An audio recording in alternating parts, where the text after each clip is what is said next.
So, guys, the fourth installment of Dana White's Tuesday Night Contender series is done. It's in the books. All the fights have been completed. Contracts were awarded. But before we get into any of that, I have to apologise a little bit because, stupidly, I cut myself shaving. So if you see me dabbing away, you'll understand why. But I had to get something out. It's kind of late here where I am.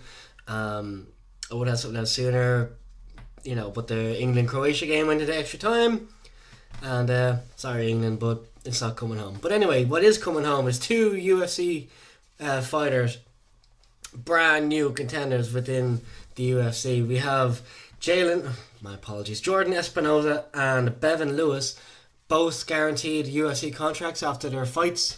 We get onto them now in a second, but I kind of said in my preview that it was going to be a very competitive card, and in my opinion, I was correct in that, because I think even though there wasn't that many finishes, I think there's only one finish on the card, or two finishes on the card, excuse me. It was such an evenly matched fight card. The Contender Series is such a different way of fighting. Fighters are looking to impress. I understand that. I get that, but it kind of takes away, I think, from their actual talent, their skill level that they have. So by rushing in, trying to get a quick finish to impress Dana White to get a contract, they're giving up on kind of the skills that kind of made them who they are, and their defensive skills kind of go out the window. They might get caught, then their chance is finished. But I thought that everyone on the card committed themselves really, really well, and I was impressed by the level of competition that was on the card. I really enjoyed it. It's probably my favourite card so far. And look, I love a good finish as much as anyone else, but I do think that the decisions show a really good level of competitiveness, and I think the matchmakers need to be credited even for making such really good competitive fights. But we get on to the contract winners now. Jordan Espinosa fought Riley Dutro in a really competitive fight. Both were swinging back and forth. Espinosa landed clean a few times. He rocked Dutro a couple of times in the first round, stumbled him a little bit. Dutro came firing back. But in late in the third round, Espinosa caught Dutro clean, who went down, kind of showed his back a bit. And with 2 seconds to go in the fight, the referee, I think it was Mark Smith at the time, who called a stoppage to the fight, because he deemed that he was kind of giving up his back. He wasn't properly defending himself. I can kind of see it. I know they showed images of Dana White sitting there saying, no, definitely not, or giving out, or something, whatever Dana was thinking at the time. There's no mic obviously hooked up to him. But, I think it was a fair stoppage. I think he showed, it's correct. He was going to get, a few extra. You don't need that kind of thing, really. So I think it was a correct stoppage, and Jordan Espinosa now gets a contract, so he'll be able to showcase the rest of his skills in the UFC. So, we'll see how he goes from there. As for the other fights on the card, the other contract winner was Bevan Lewis against Alton Cunningham. This was a really good performance by Bevan Lewis, who came out straight out the gates, and he landed clean on Alton Cunningham. He basically got him in the clinch, pushed him up against the fence, landed nice knees, big knees, was landing short shots on the inside. Cunningham looked very shell-shocked. He looked like he just couldn't get anything going. He was put on the back foot pretty much from the off, and he ate some big knees, and then he was dropped, and he was just eating big power shots. Herb Dean stopped the fight.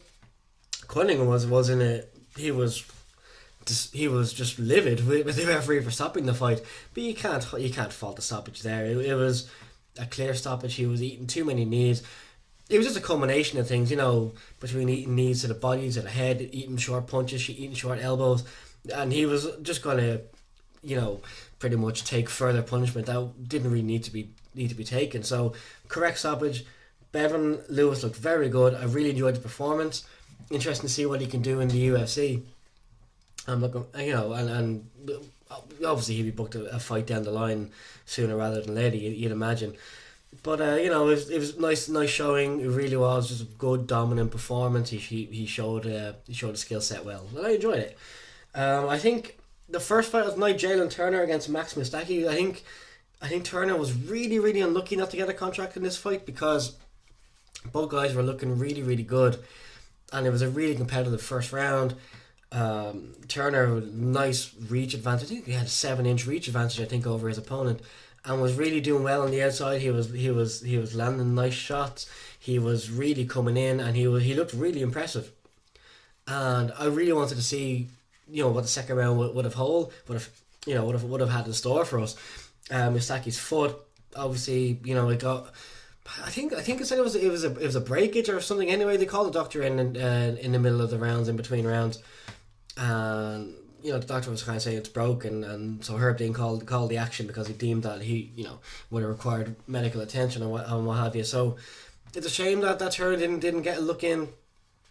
Disappointing for him. You never know. He could come back as a late replacement. You never know. He didn't take too much damage in the fight. I'd really like to see what he has in store again. I think there's certainly promise there. His range, his shape, his fight style was really entertaining. Same for Masaki as well. I'd love to see them run it back. Should a fight maybe uh, fall through, but it depends, I guess, on Masaki, the extent of Masaki's injury. But I'd definitely like to see Jalen again. I thought he was pretty good. It was a pretty competitive night of fights. I mean, okay, look, Dana White, he's not going to really hand you a contract if you go to a decision. It's just his mentality. It's just the way he is, and it's a real shame because there's a lot of promise in these fighters that came in and showcased their skills. And I really liked the night of fight itself. I can understand why some people would say that it wasn't great. I mean, people who love finishes have been spoiled this season. I think prior to this, I think 9 or maybe it was 14 or 13 of the 15 finishes I think fights have ended in finishes.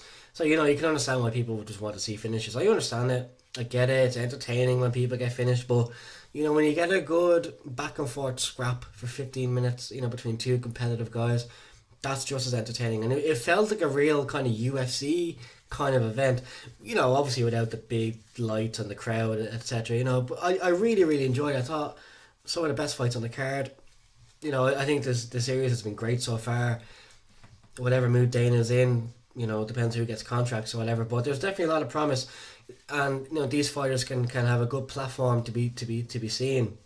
And if I was Bellator, if I was any other promotion, watching these fights, I'd take a punt on a lot of these guys who are coming in, to fight. If they don't get a contract with the UFC, why not go to Bellator? Why not go somewhere else? I think it'd be really good. I think Bellator, any other promotion would be wise to be keeping an eye on these guys who don't get picked, because there's certainly some great fighters who haven't been picked so far. So you never know what could happen down the line. But like I say, really enjoyable night of fights. I'm looking forward to next week.